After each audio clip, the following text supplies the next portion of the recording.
I've been reflecting on this thought that there's a quiet crisis among many good men, that we look the part, we're doing everything that we're supposed to, we're functioning, but in many ways, we're dead inside. That we're like that older brother in the prodigal son story, that on the surface, he's doing exactly what he's supposed to be doing, but he's missing the fullness of life that the Father has for him. And many good guys are living in that same way, that we're not enjoying the feast. We're not enjoying the fullness of life that God, our Father, has for us, even though we're doing everything that we're supposed to do. And I want to press into that a bit more, because these are good men, but in many ways we remain underformed or immature. And so when we are young men, when we are bachelors, in many ways our life can revolve just around us. That we can show up, we can go to work, but mostly it's just meeting our own needs.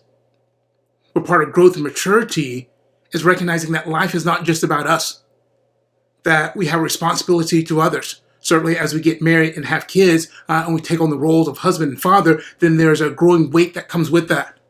But it's also true just as we grow into our roles as men in our society and community, that there's more required of us as mature men than what is required of us as young men.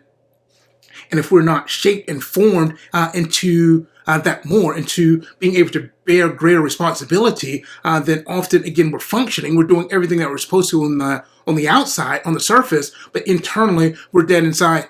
And so we're doing more and more and more and more, but internally, we're becoming more and more depleted. And maybe this doesn't result in any major crisis or moral failing, but again, internally, we just slowly die inside and begin to drift.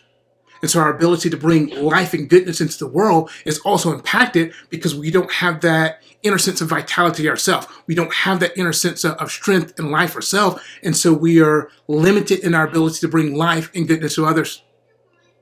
God has given us a seed, our own mission, calling to bring more life and goodness into the world around us.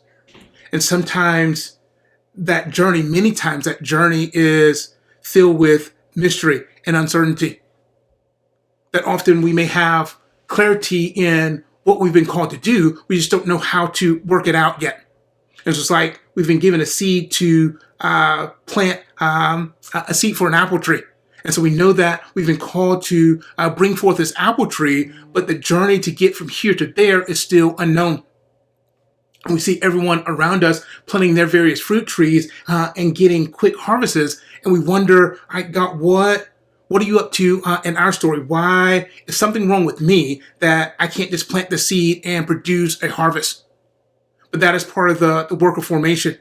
That God has given us a seed and we have to be faithful to the seed given to us and not to some other work. That everyone else has their own story.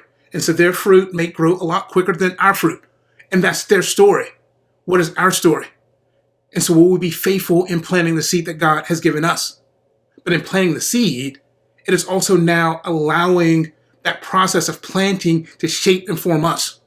That we have our part and God has his part. That our job is to plant and water. God's job is to give the increase, to bring the abundance. But our job is to submit to that process. And so there's a doing aspect that we must do. We must plant and water. And so there's a place to be Johnny Appleseed and plant our seeds. But there's a place where we must then yield to that process of formation. That there's time for that seed to be in the ground. And it's doing things that are beyond our control. Our job is to plant the seed, but there's something that happens that is beyond our control that shapes and forms that seed into the apple tree. And what's true in that apple tree externally is true for us internally as well. That God is shaping and forming us through the very process of simply submitting to the work that he's given us to do. That we're submitting to that work, but we're allowing it to shape us in a different way. So we're not just doing more, we're allowing ourselves to be shaped and formed through that process. And so we start asking ourselves different questions. Not, all right, how many more seeds can I plant today? But what is God shaping in me? What is God forming in me through this process? So we're not just trying to figure out, all right, here's one more book to read, or here's one more podcast to read, or here's one more discipline to pick up. All those habits can be good and beneficial in many ways, but the disciplines by themselves are not where the formation comes. or where the formation comes is, again, allowing ourselves to yield to that process of being formed, of staying present when things get hard, not checking out, not just even running to our external disciplines, but allowing ourselves to stay present with God, with others, with ourselves as we go through this journey of formation.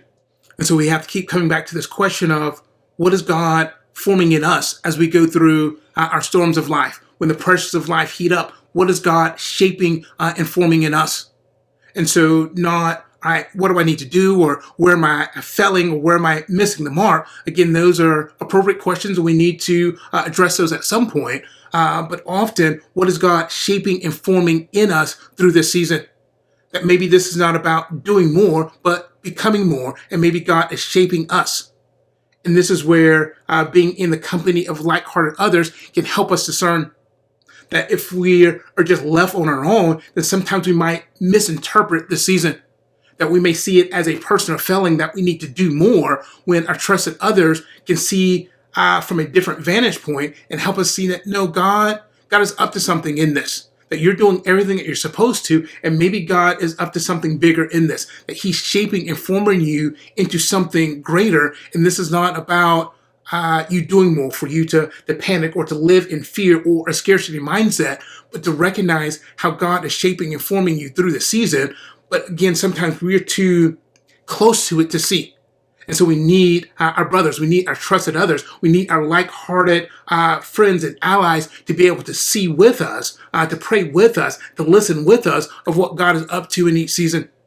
And so when life heats up and you're tempted to check out, or to add one more thing to your to-do list, maybe instead of doing more or simply checking out, you simply learn how to be.